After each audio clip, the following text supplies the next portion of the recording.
What is one misconception that your prospective clients have around direct mail that you think it's worth disabusing? A lot of times I hear maybe brands or operators who are unfamiliar with the channel and they come in and they want to test it, but they want to start with like only those folks that are digitally unengaged. The channel is great for that. It is. And you should be using it for that. But there is so much more that you can be doing. And when you look at sort of the trickle down effects, we see on average, lift on customer LTV is around a 2 to 3x when you strategically place direct mail next to email and SMS. So you shouldn't just be leveraging this channel as a way to tap into those folks who are not engaging with your email, not engaging with your SMS, not coming back. You should also be strategically placing it next to active digital subscribers and active digitally engaged folks to help build up. Because of the quality of the touch point, a rising tide lifts all ships, and it actually improves the performance across all of these channels. Hey, everybody. Welcome to a wonderful LinkedIn Live talking about direct mail with two of my favorite people and then a third guest, but we don't want to force rate people in our lives. I'm Aaron, one of the co-founders of Orita. We are talking about direct mail today, and it is an awesome channel. It is something that I ran a brand for about a decade, never even considered direct mail. Now that I learned more and more, it is can be a wildly profitable channel, talking to different folks, and both like from a retention perspective, from a prospecting perspective, it's awesome. And so I'm excited to have these three guests. I'm going to let them introduce themselves, and then I will be annoying and ask them really hard, politically focused question. Oh no. All right. Sorry. Hard question. Jess Chan, who's definitely in the top two. Awesome. Do you mind? I'm ready to be grilled. I'm Please. ready to be grilled on this webinar. Please introduce. Excited to be here. I'm Jess, founder and CEO at Longplay, and we're a full-service lifecycle marketing agency for D2C e-com brands. So we got our start 7 years ago with email and SMS, expanded to direct mail probably like 5 years ago now. So we've been in the direct mail game for a while, and now we're really an agency partner, but also a consultant firm for lifecycle marketing. Love it. Ben Semmar. I'm Ben, work with Aaron. I think I'm the third favorite person on this call. I run our direct mail unit here at Orita. Prior to joining, ran my own retention agency and have been in e-com for about 15 years. I was maybe one of the first users on PostPilot. So very big fans of those guys and love the platform, obviously. So excited to get grilled by Aaron and have a good conversation here. Ben, who's your favorite co-founder at Orita and why? All right. I think I'll just pass on to Ben Walter in the interest of time. Let me take this one. We'd love the intro to you in PostPilot. And then if you can maybe give like a super high level primer about direct mail so everybody knows what we're talking about when we say it. Yeah, for sure. Happy to. So hello, everyone. Thanks for joining. I'm Ben. I'm the head of partnerships at PostPilot. So I know all these lovely folks on the call very well. And for those of you who are not familiar with PostPilot, you can think about us sort of as like the Klaviyo for direct mail marketing. So we do full funnel direct mail, automated, just like email, SMS, or paid ads. And the rest of us were talking in advance of the session today. And yeah, we kind of identified that a lot of you may be a little bit unfamiliar with direct mail. Some of you may not have done this before. So I'll tell a little bit of the background on why we started PostPilot. So our founders, Drew Sanaki and Michael Epstein, founded PostPilot. Give or take around 7 years ago now. It was actually a product that they acquired because they were using it in their last businesses. So these guys are both e-com OGs. They founded their first brands in the year 2000, shortly after I was born. So they've been around a lot. And they had used direct mail in a lot of their brands. They, Drew Sanaki and both Michael Epstein, they'd kind of come into these brands through their PE firm, brands like Auto Anything, for example. They were kind of struggling brands, and their objective was to turn this around and obviously grow revenue and make them profitable companies. And one of the tried and true methods that they would always bring in and leverage again was physical direct mail. So postcards in your mailbox. Now, there's a ton of advantages, especially in today's world, leveraging direct mail. Obviously, it stands out, breaks through the digital noise. And when we think about especially peak season, we're talking about BFCM today, how busy digital channels are, email and SMS inboxes, paid ads, get scrolled past all the time. This is a channel that sticks out and stands and performs. It's a 100-year-old tried and true performance channel. But for a lot of like modern brands, we think about modern digital brands, Dr. Squatch, Hexclad, it's a very foreign concept for them, right? All of the marketers, or typically most of the marketers that are working at these brands are very familiar with, programmatic ad strategies, email and SMS ad strategies. But direct mail seems very, very foreign, out of home, sort of a black box. And so with PostPilot and, with our partners here on the call today, we make it more accessible, right? And so modern direct mail looks a lot different. Obviously, the way that it's executed and the actual physical channel itself looks very much the same, but the way that we're rolling this out and delivering it as a performance channel for brands, it feels very much like digital. So that's a little bit of the background on why PostPilot was built and why we continue to see so much success with our brands today. I love it. Thank you. I think just to give some context about how we think about this, right? Like Orita, Ben and I are, Semmar and I are wonderful and an inch deep, mile wide in e-commerce. My co-founders are both machine learning engineers. We're a data science team. And so like we exist to do AI customer segmentation. We do it for email. We really stumbled into direct mail probably 6-8 months ago. We're now doing SMS. We're going to move into other channels, but direct mail was so interesting to me. And it was actually Semmar who is the one who brought it to Orita, right? He's like, I always joke, like he's a case study on the PostPilot site. And the question that we've always wrestled with is like, how do you transition to a repeatable, scalable channel that gets better send after send? Because it's such an innovative channel. Like you will hit people who are like, whether they've subscribed to your email or not, email is not the right channel for everybody. SMS is not the right channel for everybody. And so like trying to find that balance of, where else it can be performant, I think or like not where else it can be performant, like how else you can kind of break through, right? Semmar, you always say there's 100% open rate, right, of direct mail. Yeah. Right? Like you have to look at something before you throw it out, which I very much like. Jess, I want to start with you. What is right? Like, speaking of like what Ben was just saying on the digital side is like Longplay kind of does it all. What is one misconception that you think you have, or not you have, like your clients have, your prospective clients have around direct mail that you think it's worth disabusing? Yeah, I mean, I think the big thing directly answer the question is thinking about direct mail as like direct mail versus email versus SMS. Like, why is it better? And I think to answer like that misconception, our leadership team has like 40 plus years combined experience in e-com. We've seen how it's changed a lot over the years. And I think a lot of things that e-com businesses and brands forget is e-com itself is not a business model, right? You have a business, you sell products to customers, and then you decide to execute that business through digital channels and e-commerce. So you set up a Shopify store instead of a physical store. You do email instead of, door-to-door sales, but those are still marketing channels. And as e-commerce as an industry gets more sophisticated, more complicated, more competitive, and more expensive, the business itself needs to be more sophisticated. And 10 years ago, you could launch an e-com business and survive off of one product, one marketing channel, and one type of customer. Now to survive as an e-com business, you need multiple products, multiple marketing channels, and multiple customer segments. And that's really the role of direct mail. It's not about email versus SMS versus direct mail. It's about expanding your marketing channels and how you're reaching customers and prospective customers as well. So it's really the perspective that people think about direct mail in. Do you think about it like you want to, when you're working with a client of yours, is it holistically like, hey, look, we want to start and really day one, we focus on email, SMS, and then day two, we focus on direct mail. Do you everything up front? Is there like, how do you think about prioritizing it for a specific brand? Yeah, I mean, I think 90% of the time we think about email and then SMS and then direct mail, primarily just from like a logical cost perspective. Like email is like the cheapest channel to run and it's set like $1 right? The cheapest to acquire. SMS is the second, third is direct mail is the most expensive. But we've also found direct mail to be high ROI with the right segments for customers, right? So it's more about like how much capacity and budget you have to risk testing and like, let's get the business rolling before you start making some of these slightly bigger things. I love it. As you were saying it, I could see you also wanting to say, but it's high ROI. So therefore it's like, yeah, your cost might be higher up front, but like if it's differentiated and it's incrementally profitable. Before I switch into like, what are some crazy sends that you've seen or some crazy collateral you've seen, Semmar and then Ben Walter, I'd love to hear from you guys. Are there any other misconceptions or anything Jess said that you wanted to double click on? Yeah, I think the idea of like, you used to be able to kind of just grow your business and survive on a single channel, namely Facebook, right?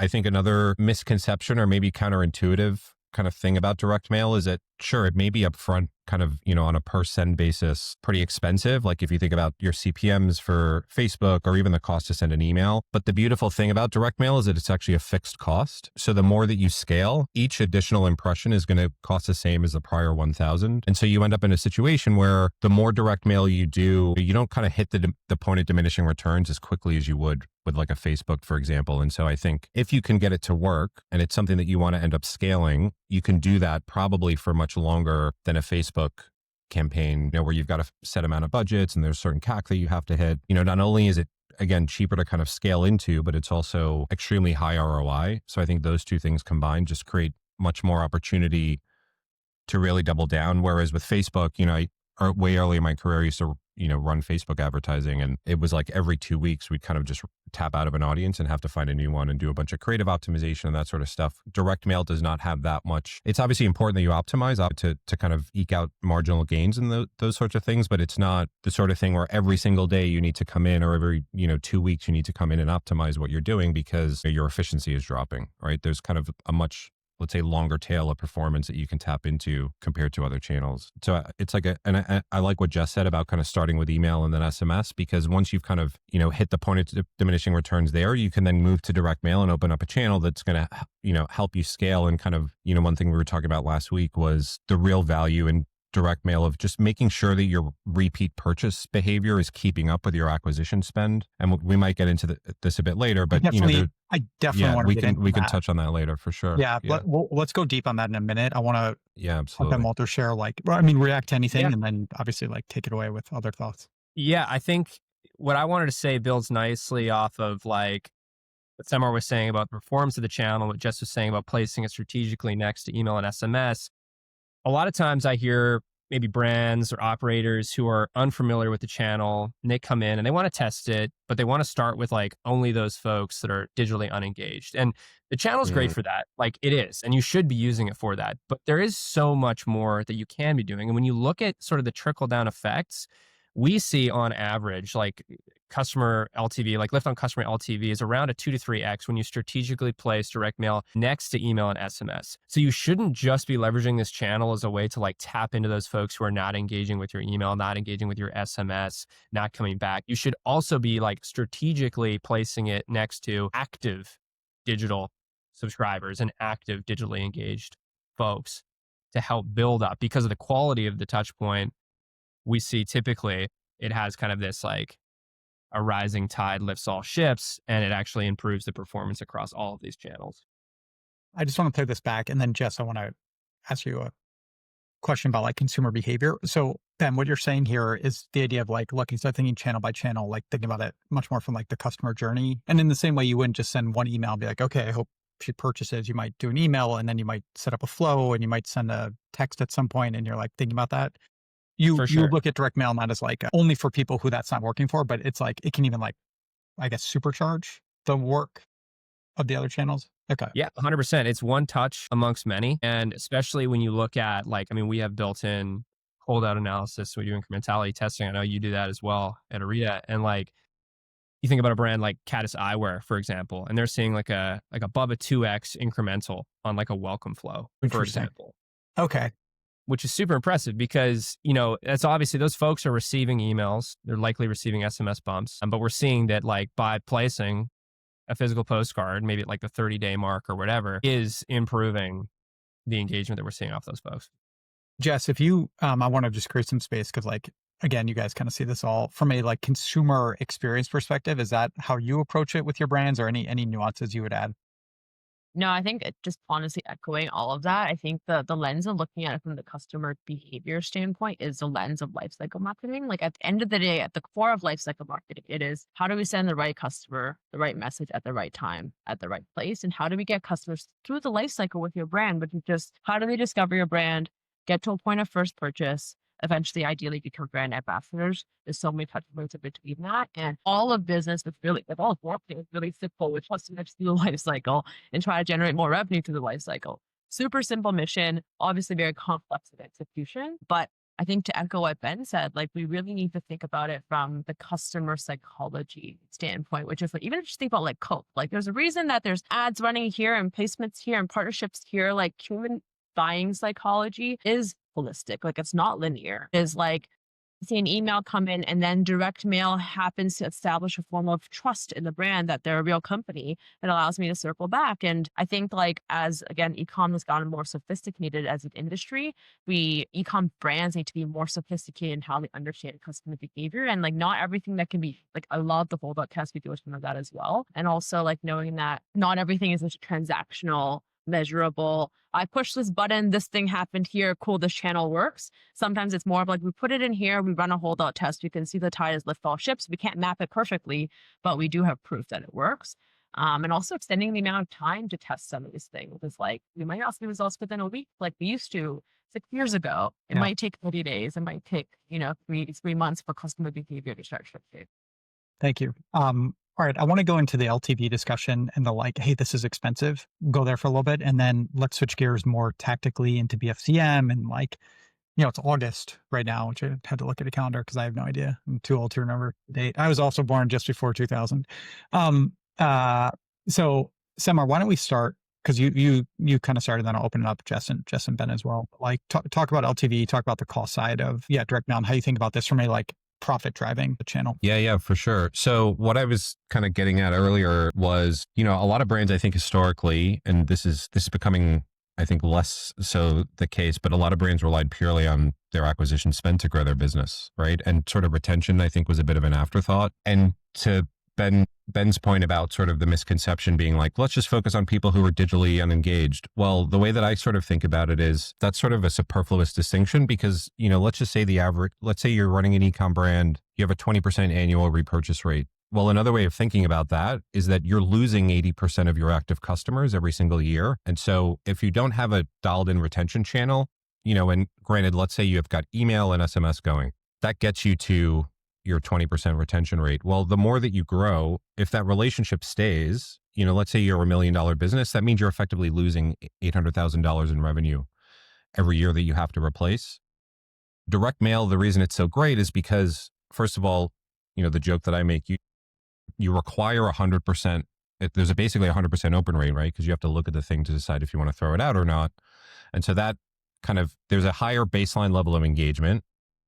You can reach very specific individuals rather than segments, and then measure sort of the impact of that, right? And the other thing that we know too is that with every additional purchase a customer makes, the likelihood of their next increases, we'll just say logarithmically, right? So if I made one purchase and on average, I've got a 15% chance that I'm going to repurchase. If I make the second purchase, then the likelihood of the third is going to be 50%, right? And so regardless of how engaged a customer is over any of your digital channels, you also know the more touch points people tend to have up to a point tend to also increase the likelihood of conversion. And so introducing direct mail as a retention channel should, to Jess's point, create this rising tide that lifts all boats, where maybe you've gone from a 20 to a 30% retention rate because you're leveraging direct mail. And then therefore the next year you can maybe be in a position where you're growing more sustainably because you don't have to take all the cash you generated this year and reinvest that back into acquisition, where you're kind of just in this situation where you're really just breaking even as a business, right? Whereas one other thing I'll say too is that the actual cost to generate an order from an existing customer, sort of the canonical thing, is 15 times lower than it is to acquire a new customer.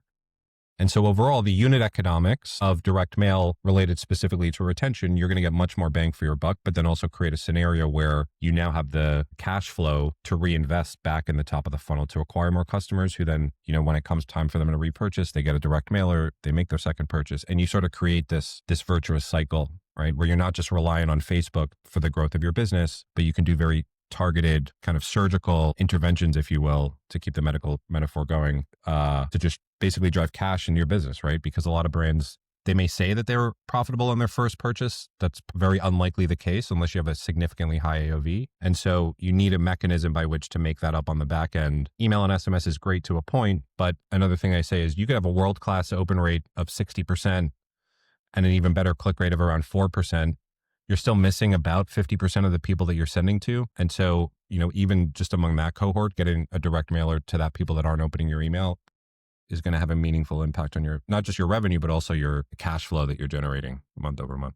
I think it's worth jump in. jumping in here I want to know quickly. where he's wrong, basically. No, I actually wanted to touch on something there. I mean, So you were talking just about like, obviously like conversion rates and all these things, but I also think Yeah. it's, worthwhile touching on like session times, for example, as well. And again, like just like to hound on like the quality of the channel. So, I mean, Yep. yes, we could say we probably get like 90 to 100% open rates. I think there's more to be said there around like the power of the targeting and how it's obviously very one-to-one. It's a true own channel.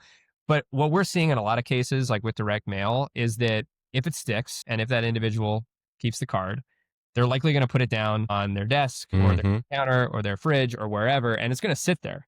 And it's going to sit there for not minutes, not seconds, right? Which is typically the average amount of time that somebody's going to spend on the site after they come off with an ad or whatever, but likely days, if not weeks. We see that great point, typically yeah. folks are converting around like the 17-day mark off of a direct mail piece. So when you're thinking about like the exposure of like for your brand and just like the quality of the channel, even if it's expensive in your eyes for like an individual piece, like think about some of these other things as well, like Totally. how long your brand is sitting right in front of your buyer's eyes. I love the Right. concept of session time. That's really interesting. Right when we started doing this, I got a postcard from Revival Rugs. I'm 90% sure it was from you guys, Ben. And they're a customer of ours on email, but we didn't have a direct mail product at that point. And I bought a rug, and I don't buy anything. I'm like, I've been in e-commerce for 15 years, and I'm just like, I wear the same clothes. I'm cheap and lazy and all the things. I'm a bad consumer. But it was like, it hit me at the perfect time, and it was literally on my counter, and there was, I think, a 20% discount. And I was like watching my daughters run in and out the back door, and I was like, oh, I need something right here. And like, I think that day I chose it. And it was definitely a channel that I had never even thought of, but it hit me in a way that like Revival couldn't have in a different channel, not because of the brand, but because I'm just like not open to marketing elsewhere. Interesting. Ben, what is different? Sorry, Walter, what is different coming to BFCM? I want to start with you thinking about like, does direct mail, like it works year round? Is there something unique with BFCM? And then Jess, I want to turn to you for your thoughts on the same topic. For sure. I mean, we talked about a lot of this already, but like peak season for all brands, everywhere is going to be as noisy as it possibly can be. So we already addressed the fact that like you can pretty effectively break through that noise because the mailbox is still a place that is not overwhelmed. But I think that what's more important is like the ability to target. And so, a lot of folks ask this, they're like, okay, like I check my mail and I got a lot of junk mail and I throw out a lot of that junk mail. So it's like, how do I make sure that we're standing out here? And I'm like, okay, look, like a lot of the junk mail that you see is probably like credit cards, just kind of blasted out, those types of things. When I was living at my last place, Quince, I'm not sure if everyone's familiar with like Quince clothing. Love that brand. They would hit me probably every like 3 to 4 weeks with a targeted postcard, had my name on it, had an offer, and I would buy every single time. And I would keep that card and I would throw everything else out, right? But the power with like modern day direct mail, and when you're working with a partner like Orita, who can find like the best people to send to in your audience, and you're working with like a platform like PostPilot and a partner like Jess, who's actually running the mail on PostPilot, like you can get very, very specific as far as identifying who is that buyer profile, who is that individual, is this message going to resonate with them? So when you are faced with the question of like, okay, are we just going to get sorted out with the rest of the junk mail and thrown out? The chances of that are very slim because the individual who we're sending to, we know is going to have a propensity to buy and at least be interested in that message in the first place. And because of the quality of the messaging, and it's very, has their first name on it, individual offer, whatever that looks like, I think that's the true power. When you take it one step further than the fact that you're able to break through that noise, it's like you're able to break through that noise, but you're able to touch the right individual. It's not old school, pick a postal code and blast. Like this is who you're trying to reach. So I think that's something to keep in mind when you're going into the Black Friday, Cyber Monday season and you're thinking, okay, great, where can I stand out from the noise? Where is it still not too busy, but also like, how am I ensuring I'm hitting the right people? To create a contrast, I think people think of direct mail often as like the every door direct mail offering from the USPS, which is like you're going to block the zip code, which maybe makes sense if you're like a local supplier, you're doing window cleaning, whatever it is, where like you want to be targeted by zip. The type of targeting you're talking about is like actually at the consumer level with an offer that might appeal to them. To your point, as Quince did with your name, right? Obviously, and in a couple of minutes, I want to turn back to like some of the tactical side and like what the different offerings are. But yeah, I really appreciate the contrast of the ability to focus it in. It is funny. I mean, I learn, so every week I'm learning about the opportunities within the channel. So it's fun to hear you guys talk about this. Jess, I want to get more into tactics. Mail's expensive. We talked about it. We don't want to compete with other channels. What tips, high level, go in the weeds, whatever you would say to like a customer or prospect right now about how to start integrating direct mail? Is it today to get ready for BFCM? Is it, how do you do it right, for lack of a better question? It's funny because as Ben was talking, I was like, understand where I'm seeing where some of the difficulty or like the hesitation in stepping into direct mail is, because it is a more expensive like per send channel. And it's also a slower feedback loop in the sense of like, you're not getting that open rate like immediately. You kind of need to wait. And because of that, you can't be as like lazy as you can be with email and SMS. Like you really actually need to take some time and like think it through. It's like, what data do we like, who in our customer base do we want to speak to? How do we want to speak to them? What do we already know about what resonates with them through all our email and SMS and website and digital channels and all the feedback that we've gotten there? But what can we do differently via direct mail? I think as Ben was sharing, I'm like, I think that is actually the fear and hesitation is like, because they're right. Like direct mail is a really expensive and wasteful channel if you're treating it like email. You're treating it like you're just doing these full list sends. Let's just see what happens. And like, let's just run some promotions. That's how you lose on direct mail. And really you have to like, what wins on direct mail is thoughtfulness, targeted precision, and deep understanding of your customers. I think that's the first thing I wanted to just touch on, just because it kind of just naturally came up as Ben was sharing. Jess, if I can, sorry, just chime in on that, because like, my wheels are spinning. One of the things that we do with direct mail, which is different from email, right? With your clients that we work with email, we're like, hey, we're the math team. We're going to give you better segments. Jess is going to work on the creative, the strategy, but we'll just help you hit the right person at the right time. With direct mail, we, again, in combination with both of you guys, have turned it much more into a managed service, because I think it is a new thing that is overwhelming and scary and quote unquote expensive, right? Expensive upfront, right? Like, and so I think a lot of, it's fascinating to hear you talk about this, because like, I think a lot of the intuition is that it's scary for a brand. It's this new thing and they really don't want to screw it up. And where my mind is going is like, I wonder if we were to treat SMS and email as precious as we were to direct mail, like how much more performant those channels would be. It's funny because I'm like, this is the first moment where I'm like, I get it. Like, I understand why direct mail is scary now. Like, because I'm like, we run email the same way that we would recommend running direct mail, right? It's very precision oriented. So like to our team, I'm like, it's the same stuff. You're running the same processes, know your customer, blah, blah, blah. But we're right. Like, it's like, as we're talking through this, it's like, there's a lot more things to get right to make direct mail. But if you get it right, it can be a super profitable and scalable channel, but you got to take the time and have the thoughtfulness and the care to think it through. And I think that's where all these components come in. Is like you need to lean on Orita and your team for all the math and the fold-out testing and the creative recommendations and all the customer feedback and behavioral data that comes through, because all of that is now mission critical in direct mail in a way that is not as mission critical for email, even though it's still very valuable. And we also need all of PostPilot's teams expertise and experience of like, there are patterns in e-com and customer behavior that you guys have accrued over all of these years in running so much direct mail for brands, where you see the patterns of this usually doesn't work for most brands. Like, here's the safe realm to play. Start here and then start testing beyond that. But like, let's save you from a lot of the costly mistakes. Let's not test it with like canvas. Yeah. And I think it's like, you really do need multiple expertise from multiple mixes to pull together. Semmar, see you leaning in, please. Yeah, a couple things there. So I think the first thing is just going back to the initial question about like, what are some of the misconceptions about direct mail? I think a lot of people, because the most obvious application is to your existing customer base, think of it in the vein of email and SMS when it comes to the level of investment. right? But it's actually a purely performance channel, if only because of the cost associated with it. And it's kind of ironic that, I think performance marketers, or we'll just call them acquisition marketers, right? I think more instinctively are like, okay, I've got this budget. Now, what are a bunch of tests that I can run to learn about how to get the most out of this budget? The same exact thing should apply to direct mail. But I think because, again, the most kind of intuitive way to think about where to use this is with your existing customers. This notion of testing, I think, kind of slips people's minds, right?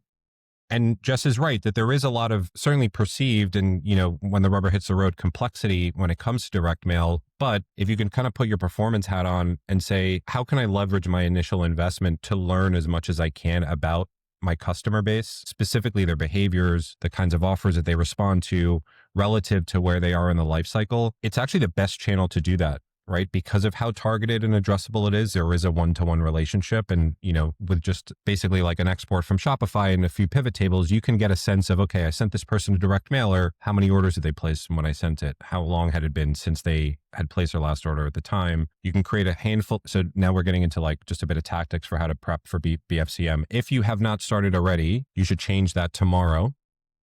What I would recommend is, and you don't need to invest hundreds of thousands or even tens of thousands of dollars. You can do a $5,000 test, choose a handful of different segments from your base that you think might make sense based on what you know intuitively about your business, or maybe you've done some analysis. Make a couple of small bets across these segments, see where the biggest lift is as far as the conversion rate, relatively speaking. Then you've got a handful of segments that the next question is, okay, if you're happy with the conversion rate, then scale into that segment. But if there's one that you're thinking, maybe that, we can eke out a couple more conversion rate points, you can then think about what offer you're testing to those people, right? And again, the beauty is that because you very explicitly define which segments to target, you know exactly what the kind of purchase outcomes look like, not just in terms of the conversion rates or the profitability, but also the average order value, the number of items that somebody has purchased, the average price of those items, the discount, all of these things kind of factor into the revenue associated with a purchase.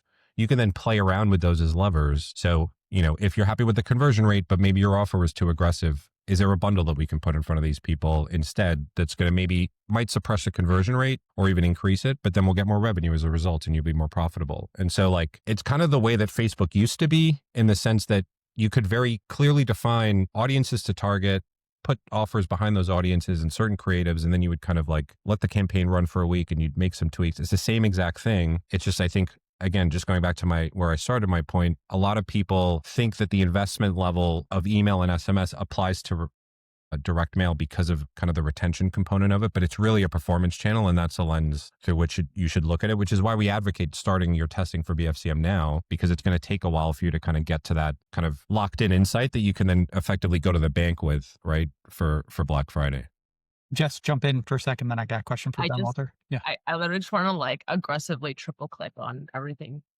Don't.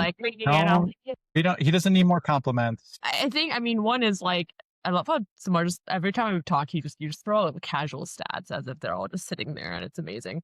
But also I think the main thing I want to highlight is the process you've shared on how to find it. And I think this is the answer to your question, Aaron, which is what's the tactics or strategy for BFCM? And I think it's in 2025 and onwards, with where the industry is at, the right tactic is not, here's the winning creative of you should send this thing to this segment, or here's the ad strategy of do this targeting.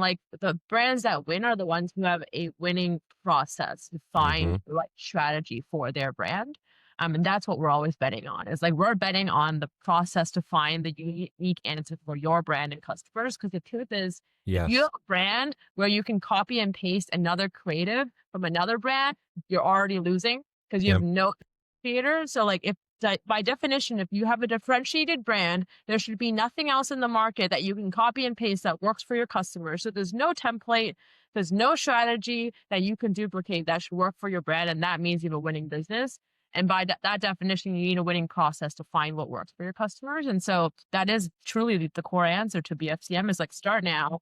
This is the process to test. This is the process to know when it's working, when it's not working, and here's how to adjust. And if you do it all right and stick to that process, by BFCM, you should have an answer for your brand that no one else can copy. Love that. That is the answer to this webinar of the road. Here it is. Jess, get off the soapboxes. We're on your team. We got this. All right, Ben Walter, let's get into the nitty gritty. Can you give a couple examples? Like you got some killer brands, right? Like I know we were talking a little bit about Hexclad, but like what are, if you can kind of like pile on to what Semmar and Jess were talking about.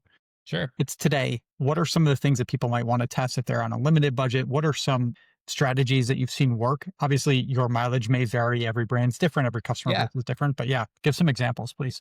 For sure. Like just, to double click on that, it will differ for every brand. Obviously, growing brands are probably going to start more on the retention side, retargeting, larger, more established brands are going to want to jump right into acquisition. Before I touch on that, I just wanted to call out like direct mail is a very, very clean feedback loop. Like we're sending to an individual address. We're going to know where that order is coming from. So when you talk about testing now and getting feedback early and scaling from that, direct mail is a very clean channel for this. Okay, here's I'm going to call it like the Klaviyo gold mine. Actually, here's my first answer. Orita test first. So that's the first answer. Start right away with an Orita test. But what I was going to say was that the Klaviyo gold mine. So, I mean, Jess, you've talked a lot about like replicating like the strategy. I talked earlier about like placing direct mail next to email and SMS. When brands are first coming to us, what do we roll out across the board, no matter where they're at? It's going to be that sort of like retention bread and butter, one-time buyer, repeat buyer, VIP buyer. Look at like when those buyers are typically coming back between those purchases, placing a postcard just outside of that range, and then seeing what that performance is. And the beauty of this is that we can, of course, like scale up, scale down as far as the budget that you're deploying within those tactics. And you're going to get pretty quick feedback kind of within the first 30 days if it's working. And these are the sorts of audiences that you're going to want to tap into during Black Friday, Cyber Monday anyways. When you look at like Hexclad over Black Friday, Cyber Monday, and a lot of the audiences they're hitting, I mean, they're tapping into their historical buyers to reactivate them on these Black Friday, Cyber Monday deals, holiday shopping. And so if you can get a sense of that early, I think that's a really great place to start. And so you can really just pull a lot of that over from Klaviyo account as far as segmentation that you already have built. Another one that we see a lot of success with, and it's very easy to turn on, is kind of like your welcome flow supplementation. So basically, email subscriber comes to site. It's been 30 days. They haven't bought. Trigger a postcard at that point in time. Bring them back to buy again. So I think, as you can kind of see, it's very much aligned with like kind of your best performing audiences and segmentation strategy within your existing digital channels. And so that's where we'll typically start for a lot of brands, especially in like pre-peak season testing, and then moving into actually like that holiday weekend. If we're talking post BFCM, obviously we're going to learn a lot as well, and we're going to see a lot of folks come and engage and maybe not buy. So what we recommend is typically take a lot of those like non-converters post-holiday, post-BFCM, send them similar messaging or maybe a slightly different offer, and see if we can get them activated just before the holidays or moving into the new year. But that's where I would typically recommend for brands to start, or at least start thinking about. And again, testing now, getting that feedback, ensuring that you're not under-investing during peak season, because that's the last thing we want as well, is for brands to like wait to test until last minute. And I've seen this many, many times where brands are maybe hesitant on the channel. It's their first time running it, and they're like, we'll just wait until Black Friday. That's a period of time that we're going to want to send this anyways. And then they just spend like, 10, 20,000 on a test to tap into a few of these like lapsed customer cohorts. And then they're like, well, shit, this, killed for me. I should have been sending way more. So that's why, to reiterate, like test now, see that the channel works, find a few cohorts that you're comfortable with sending. And then once BFCM rolls around, we can really like scale this up and ensure that you're not missing the ship.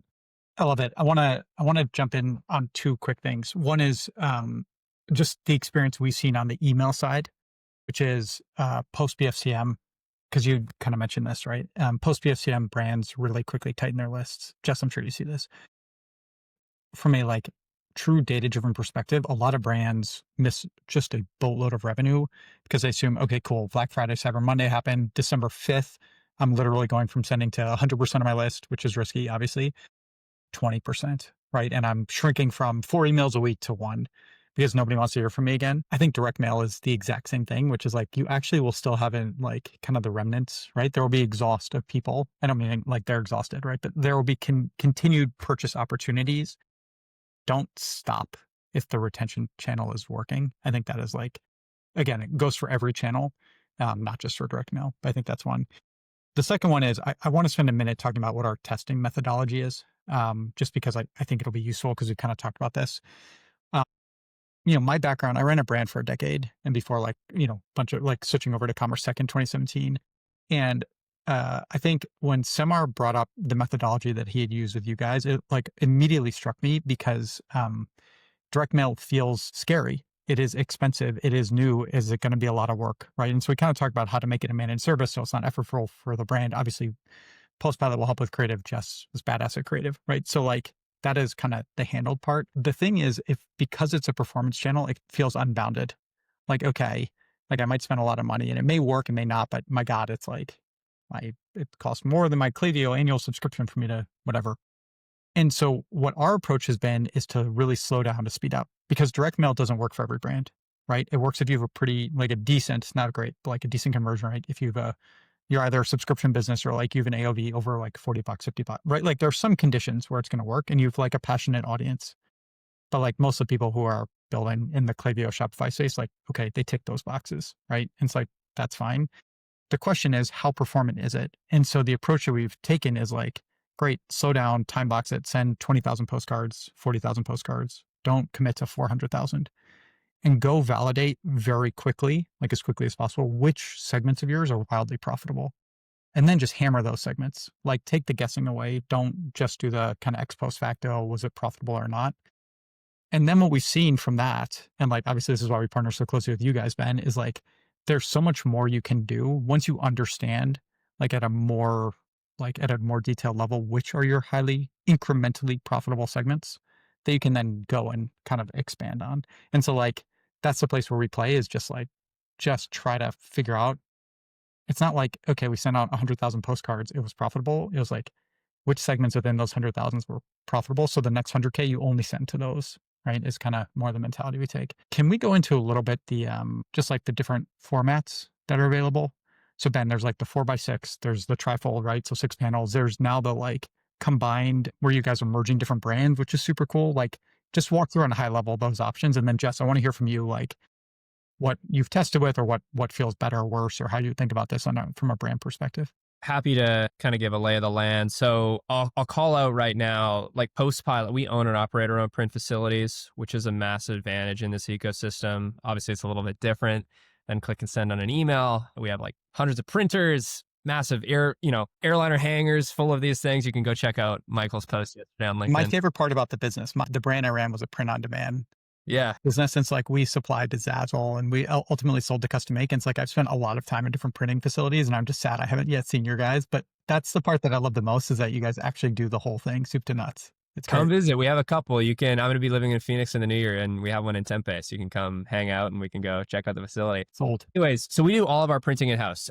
We have a variety of formats. So I don't have any next to me right now, but you start with your kind of typical postcards, 4x6, 6x9. Those are double-sided, full color print, still fully customized, first name, special, unique single-use coupon codes, QR code that you can scan to any sort of digital experience off of that.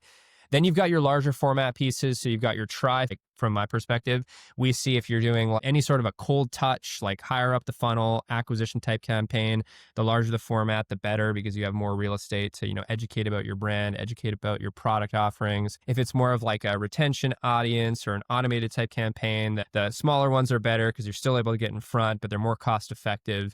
And then the VIPs we think about for our handwritten cards, those high spenders, unique moments like birthdays, these sorts of things. So that's our take. But Jess. Yeah, honestly, I mean, our one of the things that we've loved, our team has loved working with PostPilot's team, is this collaborative, just drawing on each other's experience. And so a lot of what you've said resonates. We typically take the same approach as well. And the art form is really about how do we translate those broader strokes of these formats are really good into that specific brand, that specific customer.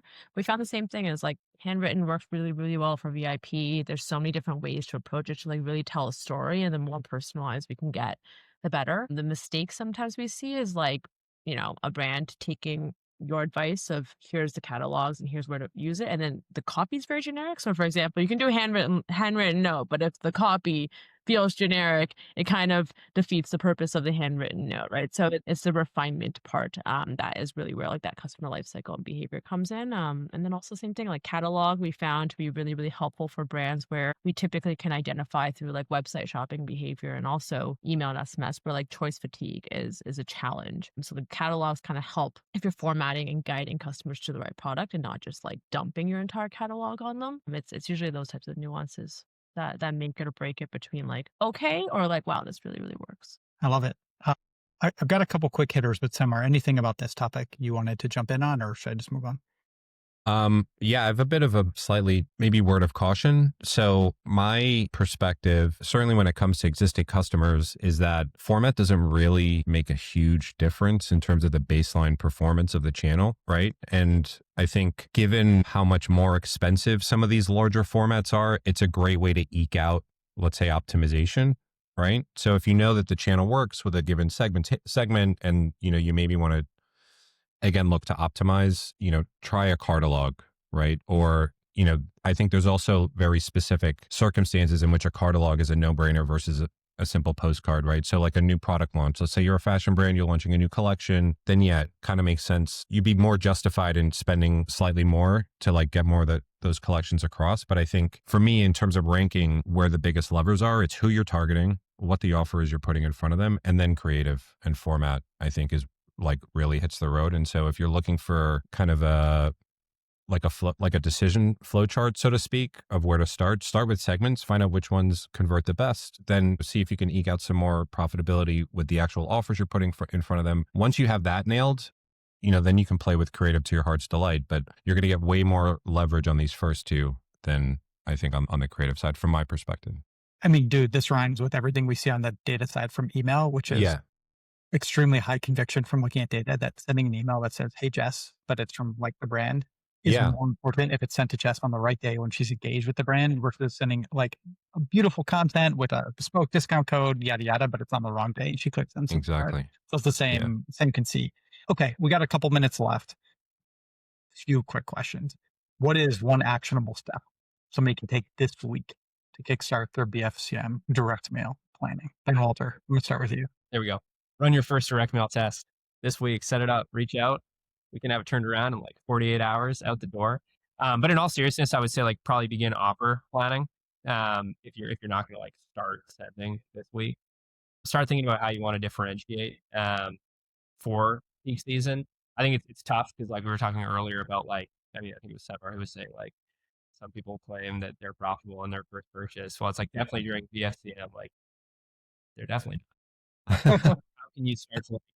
How can you start to think about your offer strategy, I think, for the upcoming season to maybe get a little bit closer to that, if anything. So by Friday, everyone have their offer planning. Get it done or don't come back to the next LinkedIn Live with Jess Chan. All right, Jess, any non-obvious how to get going? And then with the same thing, run your first test. But I think to echo that is just like you don't have to think of all right now. I think that's what the overwhelm comes from. We have to figure out our entire direct mail strategy and all integrated, blah, blah, blah. But just figure out the one segment, one offer, one SKU, and that'll help you. We'll start feeding. I mean, my advice, Semmar, I'm going to skip you, is just try harder and just like get the shit done. Is that not okay? No. Ben, what do you? I would say like do some quick analysis of your customer base and not necessarily understanding kind of like defining segments. I think so just to piggyback on the offer thing, look at the spread of your average order values and basically create like 3 groups of AOV classification and then come up with offers against those. Then when you go and test the channel, you can create segments that are AOV based. And then you can say, and then make sure that the offers that you send to each group are sort of pegged at that AOV. Not to say that spend X and get this discount. This is the other thing I would say, get your mind off of discounts and think about other promotions that you can drive that are pegged to the AOV. So that's bundlings, gift with purchase, spend X, get free shipping, these sorts of things. So like the number one thing I would say is for people to move off of discounts and start getting more creative with their offers, then analyze the AOV spread on your customer base, figure out offers that are tied around those, and then you can go and run your first test. Love it. Thank you. Yeah. So it's like 3 things wrapped into one, but yeah, that's good. That's how I do. Basically, you took all the good ideas I was going to share. All right, we got a minute left.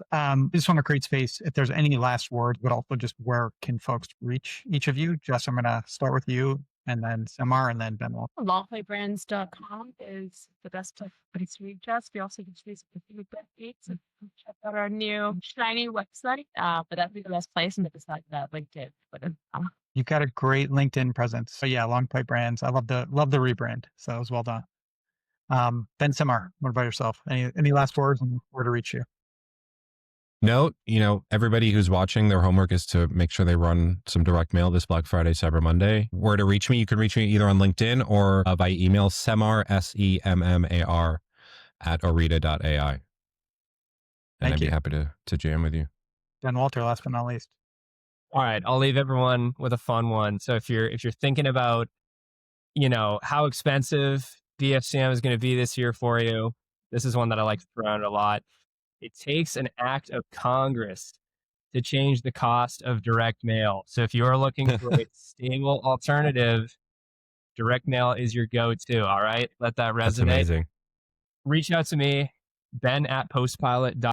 I'm on LinkedIn as well, Ben Walter. I would be happy to chat with you about Black Friday strategies, direct mail strategies, anything else. And we'll see you there.